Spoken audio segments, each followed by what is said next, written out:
ಇನ್ನು ಬೆಂಗಳೂರಿನ ಶ್ರೀಮಂತ ಬನಶಂಕರಿ ದೇಗುಲದ ವಿರುದ್ಧ ಲಂಚದ ಆರೋಪ. ಸಹಾಯಕಿ ವರ್ಗಾವಣೆ ತಡೆಗೆ ಬೇಡಿಕೆ ಇಟ್ಟರಂತೆ ಆಡಳಿತಾಧಿಕಾರಿ. ಮಹಿಳಾ ಆಯೋಗದ ಮೆಟ್ಟಿಲೇರಿದ್ದಾರೆ ಸಿಬ್ಬಂದಿ.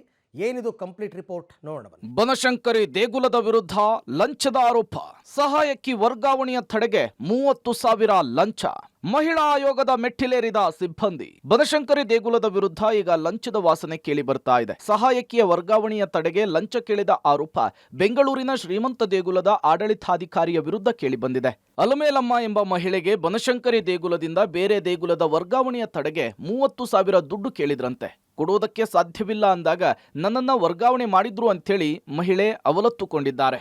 ನಾನು ಬನಶಂಕರಿ ದೇವಸ್ಥಾನದಲ್ಲಿ ಸಹಾಯಕಿ ಕೆಲಸ ಮಾಡ್ತಾ ಇರೋದು. ಶ್ರೀನಿವಾಸ ಮೂರ್ತಿ ಮತ್ತು ಬಸವರಾಜು, ಪದ್ಮಾ ಮೇಡಮ್ಮು ಅವರೆಲ್ಲ ಭಾಳ ನನಗೆ ತೊಂದರೆ ಕೊಟ್ಟಿದ್ದಾರೆ. ಶ್ರೀನಿವಾಸ ಮೂರ್ತಿ ಅನ್ನೋರು 30,000 40,000 ದುಡ್ಡು ಕೇಳಿದ್ರು. ನಾನು ಬಡವೆ ತಾಯಿ, ವಯಸ್ಸಾರ ತಾಯಿ, ಮಕ್ಕಳು ಮೊಮ್ಮಕ್ಕಳೆಲ್ಲ ನನಗಿದ್ದಾರೆ. 30,000 ದುಡ್ಡು ಕೇಳಿದ್ರು. ನೀನು ಅಲ್ಲಿಂದ ಇಲ್ಲಿಗಾಗ್ತಾರೆ, ಇಲ್ಲಿಂದ ಅಲ್ಲಿಗಾಗ್ತಾರೆ, 30,000 ದುಡ್ಡು ಕೊಡು ನನಗೆ ಅಂತ ಕೇಳಿದ್ರು. ನಾನು ತಾವಿಲ್ಲಪ್ಪ ಅಂತ ನಾನು ಹೇಳಿದೆ. ಉದ್ದೇಶ ಪೂರ್ತಿಯಾಗಿ ಬೇಕಾಗಿ ನನ್ನನ್ನು ಬನ್ನಾರ್ಘಟ್ಟ ರೋಡು ದೇವಸ್ಥಾನಕ್ಕೆ ನನಗೆ ಹಾಕಿದ್ದಾರೆ. ಇನ್ನು ಈ ಬಗ್ಗೆ ಮಹಿಳಾ ಆಯೋಗಕ್ಕೂ ಕೂಡ ಅಲಮೇಲಮ್ಮ ದೂರನ್ನ ಕೊಟ್ಟಿದ್ದಾರೆ. ಈ ಘಟನೆ ನಡೆದು 5 ತಿಂಗಳಾಗಿದೆ, ದುಡ್ಡು ಕೊಟ್ಟಿಲ್ಲ ಅಂಥೇಳಿ ವರ್ಗಾವಣೆ ಮಾಡಿದ್ದಾರೆ. ಹೀಗಾಗಿ ಮತ್ತೆ ಬನಶಂಕರಿ ದೇಗುಲದಲ್ಲಿಯೇ ಉದ್ಯೋಗವನ್ನು ಕೊಡಬೇಕು ಅಂಥೇಳಿ ದೂರನ್ನ ದಾಖಲಿಸಿದ್ದಾರೆ.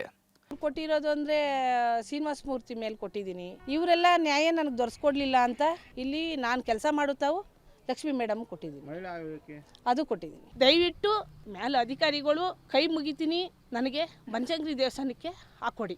ಮುಜರಾಯಿ ಇಲಾಖೆಗೆ ಸೇರಿದ ಪ್ರಮುಖ ದೇಗುಲದಲ್ಲಿ ಈ ರೀತಿಯ ಆರೋಪ ಕೇಳಿ ಬಂದಿರುವ ಬಗ್ಗೆ ಮುಜರಾಯಿ ಇಲಾಖೆ ಪಾರದರ್ಶಕವಾಗಿ ತನಿಖೆಯನ್ನ ಮಾಡಬೇಕಿದೆ. ಪವಿತ್ರ, ಪಬ್ಲಿಕ್ ಟಿವಿ, ಬೆಂಗಳೂರು.